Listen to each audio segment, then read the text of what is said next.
Hey guys, as a beginner photographer, you have probably asked yourself this question. Why? Why can't I take awesome pictures when I use a good mirror camera? How can I succeed? Good news. It doesn't matter how good your camera is, how many pixels your image sensor has, or how old your lens is. It all doesn't matter if you don't apply the rules of composition to your shots. Today you are going to learn how to fix this, along with a handful of really cool tricks that will help you take your photography game to the next level. So watch this video till the end, it's full of useful information. Make sure to like and subscribe, and off we go. I know you've heard about the rule of thirds 1,000 times, but it's always worth being reminded of it. The thing is that the rest of the rules and tricks all rely on the rule of thirds. You have to take on a habit. Always split the frame into 3 vertical and 3 horizontal parts. Even if you are not taking a picture, but just scrolling through Pinterest maybe. Always pay attention to how elements in the photo are placed in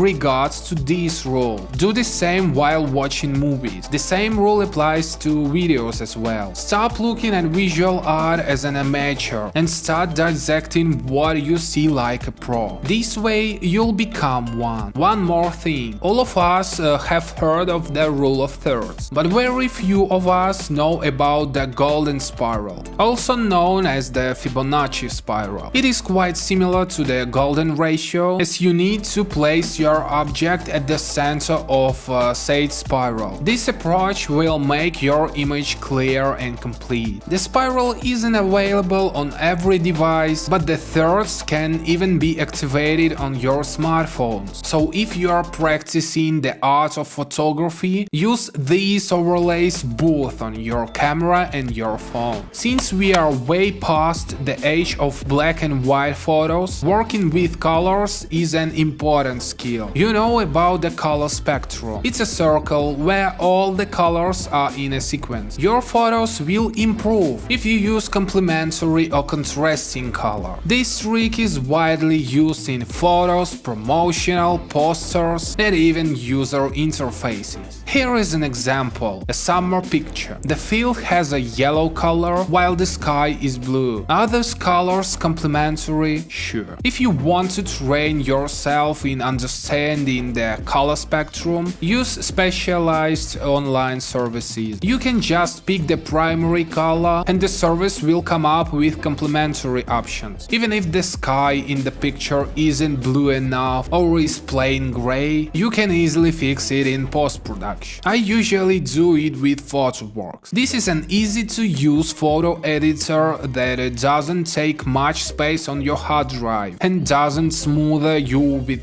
tons of tools you will never use. With this software, you can crop images based on the rule of thirds or the golden spiral. There are presets just for that. Besides, PhotoWorks provides you with the curves for color correction and with 200 effects for picture stylization. Right now you can get PhotoWorks at an awesome discount if you follow the link in the description. Want to try before you buy? No problem. PhotoWorks has a risk-free trial, so give it a try. Meanwhile, let's move on. Now I want to talk about another important rule of compositional depth. Even the scantiest of images have 2 grounds in terms of perspective, but we need at least 3. The main object of the images should be placed in the middle ground, and the foreground should feature an element that would create the sensation of depth. Want an example? Just look around you. The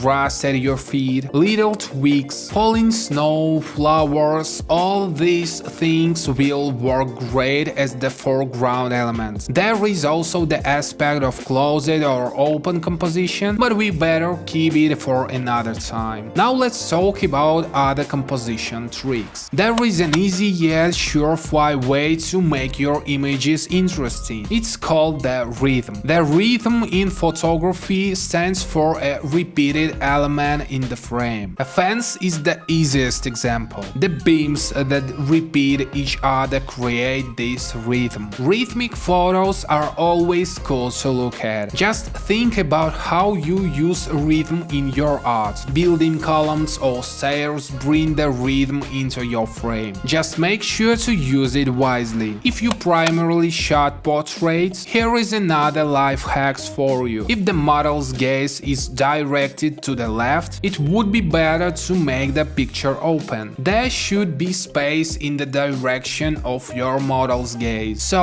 always leave enough space in the frame if the model's eyes are averted. This will make your image easier to take in. Besides, want to emphasize the main object more? Don't forget to make use of leading lines. Rods, stairs, the floor, curbside, or any rhythmic element can serve as these lines. These lines don't have to be diagonal. Make them horizontal or vertical. Here is another tip for today. Combine all these hacks in one image. This way you'll ensure that your photos are complete, both plot-wise and composition-wise. Granted, you don't have to implement these rules in every picture. Your images will be oversaturated. But when you take a picture, look further than your viewfinder or screen. See all the details outside the frame. It will come with enough practice. Now let me show you a few images and you'll comment on them in terms of their composition in the section below the video. This will be our little interactive game. What do you see in these images? What hacks have been implemented? Let us know in the comments. And make sure to subscribe to our channel. Hope to see you soon.